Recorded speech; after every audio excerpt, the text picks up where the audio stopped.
नमस्कार, मैं संदीप उप्रेती आप सभी लोगों का हार्दिक स्वागत करता हूं मेरे इस YouTube चैनल उप्रेती क्लासेस में।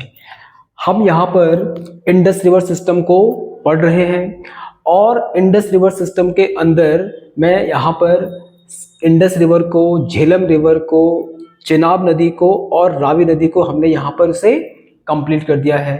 तो इसी क्रम में आज हम लोग पढ़ने वाले हैं यहाँ पर इस ब्यास नदी के बारे में। इम्पोर्टेंट है, बहुत ध्यान से देखिएगा।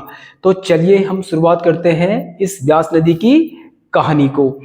तो ब्यास नदी की कहानी की शुरुआत भी वहीं से होती है जहां से रावी नदी की हुई थी। यानी कहने का मतलब क्या हुआ कि जहां से रावी नदी निकलती है ना, यानी रोहतांग पास से, उसी रोहतांग पास में एक जगह है ब्यास कुंड। तो उस ब्यास कुंड नाम की जगह से निकलती है ये ब्यास नदी। और कल मैंने आपको ये भी तो बताया था कि भाई जो रोहतांग पास है ये पीर पंजाल की पहाड़ियों पर स्थित है। तो अब इन पीर पंजाल की पहाड़ियों से होते हुए जो ब्यास नदी है वो आ जाती है इस कुल्लू जिले में। अब कुल्लू जिले से इसकी कहानी को आगे बढ़ाने से पहले हम यहाँ पर देखते हैं इसी कुल्लू जिले में इस ब्यास नदी में इसकी दो प्रमुख सहायक नदियां हैं। एक का नाम है तीर्थन नदी और एक का नाम है पार्वती नदी। तो जो तीर्थन नदी है ये भी पीर पंजाल की पहाड़ियों से निकलती है और तीर्थन घाटी से होते हुए ये इस कुल्लू जिले में इस ब्यास नदी से मिल जाती है। और इसी तीर्थन घाटी में एक हिमाचल प्रदेश का बड़ा ही फेमस पार्क है जिसे बोला जाता है the great Himalayan national park. तो इम्पॉर्टेंट है एग्जाम के पॉइंट ऑफ व्यू से। अगर आपसे पूछा जाए कि ग्रेट हिमालयन नेशनल पार्क कहाँ स्थित है तो हिमाचल प्रदेश में, और हिमाचल प्रदेश के कुल्लू जिले के अंदर इस तीर्थन घाटी में ये स्थित है। इसकी एक दूसरी प्रमुख सहायक नदी है जिसका नाम है पार्वती, और ये भी कुल्लू जिले में इस ब्यास नदी में मिल जाती है। तो जो पार्वती नदी के किनारे एक बड़ा ही खूबसूरत टाउन है जिसको बोलते हैं मणिकरण, और ये जो मणिकरण है ना ये इस पार्वती नदी के किनारे स्थित है। और मणिकरण जाना जाता है हॉट वाटर स्प्रिंग के लिए, यानी गर्म पानी के झरनों के लिए। तो अगर आपको गर्म पानी के झरने देखने हैं तो आप जा सकते हैं मणिकरण।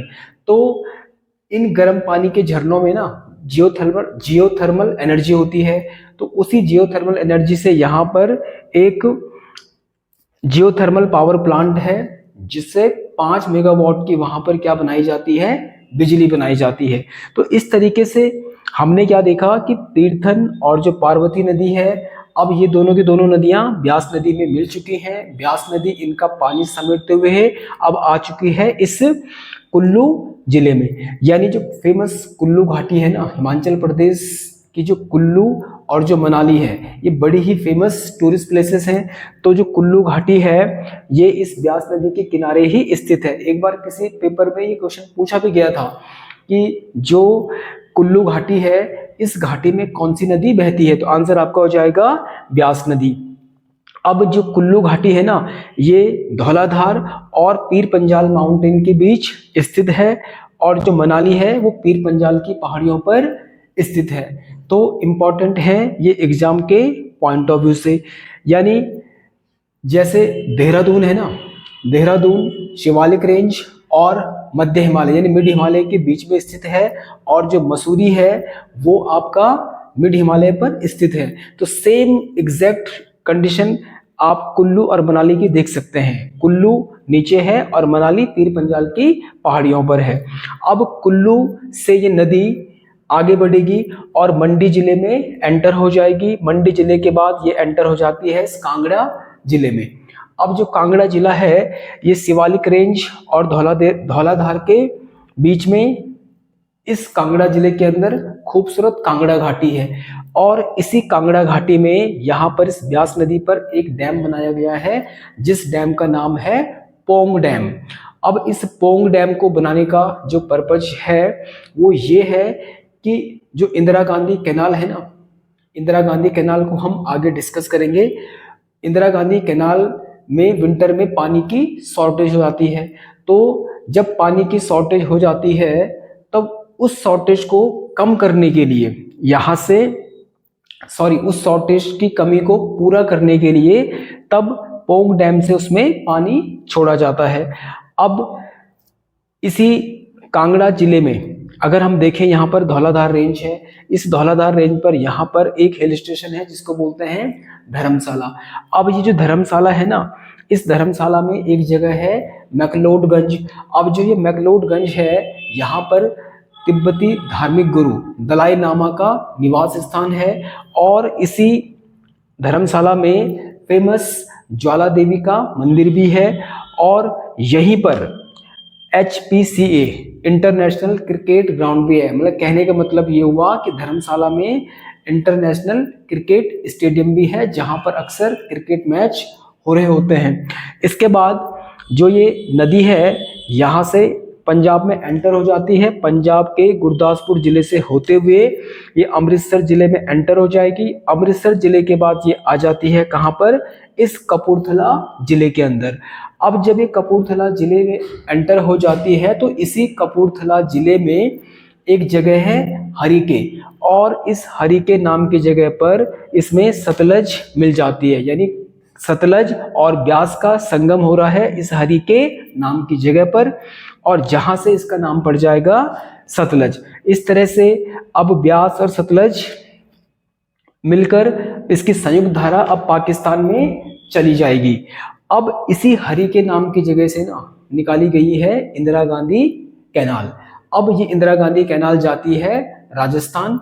इस कैनाल के बारे में हम डिटेल में पढ़ेंगे जब हम सतलज रिवर सिस्टम को, जब सतलज रिवर को मैं यहाँ पर आपको पढ़ाऊंगा, यानी अपनी अगली क्लास में। अब जो ये ब्यास नदी है, इसकी जो टोटल लंबाई है लगभग 460 किलोमीटर, और कहीं पर 470 किलोमीटर, 470 किलोमीटर भी लिखा हुआ है। तो यानी जो राइटर्स है ना, उन्होंने इसमें वेरिएशन कर रखा है। किसी ने 460 लिखा हुआ है, किसी ने 470 लिखा हुआ है। तो अप्रोक्सीमेट उसकी लेंथ इसी के आसपास है। और इसका जो ऋग्वेदिक नेम है उसे कहा जाता है विपासा। तो ये थी जानकारी इस ब्यास रिवर के बारे में। सारे पॉइंट इसके बड़े ही इंपॉर्टेंट हैं।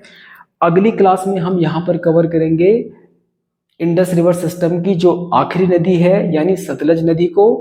और उसके बाद हमारी जो अगली क्लास होगी, उस क्लास में हम इंडस रिवर सिस्टम पर पिछले 20 सालों में जो क्वेश्चंस पूछे गए हैं और क्या क्या उस पर नए क्वेश्चंस आ सकते हैं, वो सारे के सारे क्वेश्चन हम उस क्लास में अब डिस्कस करने वाले हैं। इसलिए आप लोगों ने क्या करना है, इन सारे वीडियोस को बहुत ध्यान से देखना है। और जो वो क्वेश्चंस होंगे ना, वो क्वेश्चंस उन सभी के लिए बहुत इंपॉर्टेंट होने वाले हैं जो अगर आप पीसीएस की तैयारी कर रहे हैं, या आप नायब तहसीलदार की तैयारी कर रहे हो, समीक्षा अधिकारी की तैयारी कर रहे हो, या आपका LT में ज्योग्राफी सब्जेक्ट है, तो आप सभी लोगों के लिए वो क्लास बहुत ज़्यादा इम्पोर्टेंट होने वाली है। इसलिए इन सारे वीडियोस को आप बहुत ध्यान से देखिएगा। तो आज इस क्लास को मैं यहीं पर एंड कर रहा हूँ। आपको ये क्लास कैसी लगी कमेंट्स जरूर करें। इस क्लास को देखने के लिए आप सभी लोगों का बहुत बहुत धन्यवाद। Thank you so much.